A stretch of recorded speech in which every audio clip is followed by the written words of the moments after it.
Hello, Beez Bladers! Welcome back and welcome newcomers to the channel. I have a brand new AMEIGHT baby. Are you ready to get into it? I hope you're having a great day. And don't forget, in the description and in the pinned comment down below of every one of my videos, I always have discount codes to a ton of knife retailers, recommended sharpening supplies. I mean, the list goes on. And you can even see other knives that have been in recent videos. If you just go down there and you can just scroll, you can see all of the different equipment and some of the cool stuff that I've reviewed and the places where you can get the knives that you see on the channel. And you know what? I have an Amazon shop. You can go to that too. Because yeah, if you think YouTube pays you a lot of money for views, you'd be mistaken. So I appreciate any time that if you're going to go knife shopping, if you use my links. If you don't, that's cool too. This is the AMEIGHT Klysta.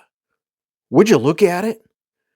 Just look at it and all of its Klysta-ness. Now, wait till you see this blade. I had it pulled up on Amazon and I was like, ooh, I like the looks of that blade. But first, I got to check it out because, you know, a little bit of ADHD, we won't end up getting in there. So here's a look at the G10. There's at least two. And I'll look and see, and I'll probably flash them across your screen, and I'll put links to where there's different colors. I know you can get this in black, and I'm not sure if they have a black blade or not, but ooh, look at that blade. And by the way, this is 14C28N. We're going to look at it here in just a second. Look at this. So this is a titanium clip. Let me see. So I'm wearing Duluth pants, and it's going in and out of my Duluth pocket very smoothly. I mean, very nicely. And this is low profile. I bet this is going to have really good ergonomics. Here's a look at your front flipper. And there's a look at your jimping. The jimping, I can't hardly feel it. You know what? I bet I'm going to wish that there was some jimping right there on the edge because this is a front flipper. But I'm also very appreciative that we also have thumb studs, that it's not just a front flipper. That would have been kind of a aw. And I do like their thumb studs. All right, you ready to see this blade? Pow! Right in the kisser. Oh yeah, I love the looks of that blade. Oh, would you look at it? Check it out. That is gorgeous. I love the way it flows. It reminds me of, what's the blades that go all the way down? I always get confused between a saber and a Scandi. I've had a mental block with, but I mean, that's not what it is, but boy, it sure looks like it. Wow, that is beautiful. And I do appreciate that we have the satin lines on the flat going a different direction than the primary bevel. That is very nice, very, very nice. And does it say the blade steel on here? I don't see it marked, but it is 14C28N. And something else I can really appreciate is that there's not branding all over the place. I mean, look at that. Look how crisp and look how clean this is as far as no branding. Now let's see. Left and right, up and down, it's 10 out of 10, zero movement. Wow, this thing feels solid. And what's our lockup? Lockup's right in the middle where we want it. Oh, there's adequate pass through, and the blade is centered. Very nice, very, very nice. Now let's get you a couple quick numbers and size comparisons. And I don't know if I told you, but these knives are less than $50. So from tip to tip, this bad boy is 7.56 inches long. Your handle length is 4.33 inches. Your overall blade length is 3.23 inches. Your blade stock thickness is 126 thousandths of an inch. This is G10. It is a tip-up carry. It's not a reversible clip, which is a aw. Let me give you a couple quick size comparisons. Here's the QSP Penguin button lock and the QSP Penguin regular. So, okay. So there's those. Here, let me put this one up here. How about the CJRB Pyrite Light? So now this is right there in the regular, the regular size category. Here's the Civivi Elementum. See, it's a little bigger than the Elementum. The Elementum is a tad small. It's a great everyday carry. This is one of my favorite go-tos.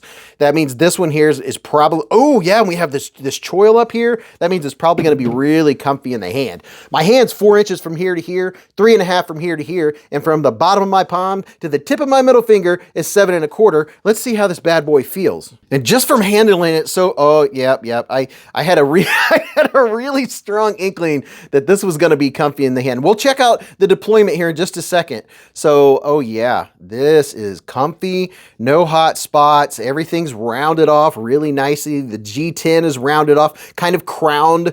Oh yeah, I like the way it feels. You know what? I think what this blade kind of reminds me of, maybe I'm wrong, but it kind of reminds me of a Spyderco smock.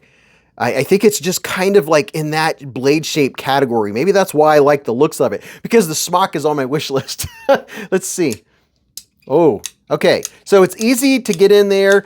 There's not a ton of room, but you can easily access that liner lock, and I'm not having to push really hard. I do have to put a little bit of pressure, but not a lot. You know, just a tad. It's not one of those ones where I would say if you have neuropathy or arthritis issues or anything like that, that it's going to be an issue. It's not. I don't have to push down and bear a lot of weight. I just have to get my thumb over there. Oh yeah, it is very, very nice. Now let's see.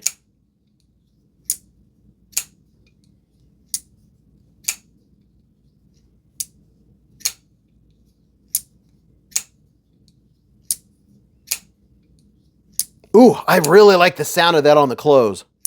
Now, the over the top, let's see how that works. Front flipper seems very nice. Oh yeah, it's smooth. Look at this. Oh yeah, it feels good. By the way, this has a fixed pivot. It has caged ceramic ball bearings. So I'm flipping good there. I wonder if we can do a reverse flick. You can, but here's something that I was thinking about before, is what I didn't know if I'd be able to or not, because see how close the thumb stud is to the scale? On this side, you have more room because of the cutout. On this side, you have to get a little bit under it, but once your finger's under it, you can snap it out there with some authority. So it's smooth. It's made by AMEIGHT. That, you know, it's the same thing as Miguron, you know, same company. They make very quality knives. And something else I've noticed about this one, I really like that. Oh, so shiny. I like those shiny liners. And I don't know if you can see, but they do have a little bit of milling on the inside for a little bit of a weight reduction. I don't know how much this weighs, but we can weigh it here real quick just to see how much it weighs, because I know that is something that people, you know, they always wondered, is that an 8-ounce knife? I'm not going to carry it, right? So let's check it out real quick. If you'll go ahead and zero, there we go. This knife's coming in at right there at the exactly 4 ounce mark. So it's a 4 ouncer. It's not super light, it's not super heavy, and it feels good in my hand. If you have XL hands, I would say you're going to be good to go. Especially this right here is very comfy. Gosh, I like the looks of that blade. This is very comfy for just, you know, regular cutting and being choked up there. You have plenty of real estate right here, so your index finger's not just resting on the tang of the blade. You have part of the scales and part of the liners to put your hand on. Ooh, yeah, that's comfy. I like that. And I'm curious if they have a premium version of this bad boy. But yeah, these are like 40 something bucks. They're less than $50. And that is, wow, that is really nice. That is easy to do. Let's see, what's our detent look like? So the detent is not super strong, but I wouldn't want the detent super strong with the front flipper. Am I gonna get any slide offs with this? Let me see. I am getting enough traction with that jimping. You know, I always worry about whether there's enough jimping on the edge of a front flipper, right? And I'll say this because there's a lot of people that don't know, they haven't heard me tell. When you open a front flipper, don't face it like this. This is a YouTube style, so you can see what's going on. When you open a front flipper, go grab a front flipper that you don't really care about because you don't enjoy opening it, right? Okay, ready, go. Okay, come back. Hold the knife facing you like this, with your finger like this, and then flip like that. You will discover it is way easier and much more enjoyable to open a front flipper like this as opposed to YouTube style like that. That's just less natural, and it's more difficult with some of the knives. This one is easy to deploy, but some front flippers can be a little difficult. I'm getting enough grab. I can't believe it, but I'm getting enough grab from that last jimp right there to get a really nice solid. I'm not feeling like I'm gonna slip off whatsoever. So that's a major plus. I'm not the biggest front flipper fan. I'm not the smallest. I'm medium. But as long as I don't have problems with the front flipper and it flips and it's easy to engage and disengage like that, I appreciate it. So this is the new AMEIGHT Klysta. I'll put links down in the description and in the video comments, and you could go check them out for yourself. Let me know which one do you like? Do you like the black one or the gray one? Or is there another color I put down there that I didn't even know about right now when I'm making the video? But until then, go watch this video or go watch that video. And I'll see you in the lives or the chats or the hive streams on Friday nights. And remember, live life in the present, keep a Band-Aid handy, and don't cut yourself.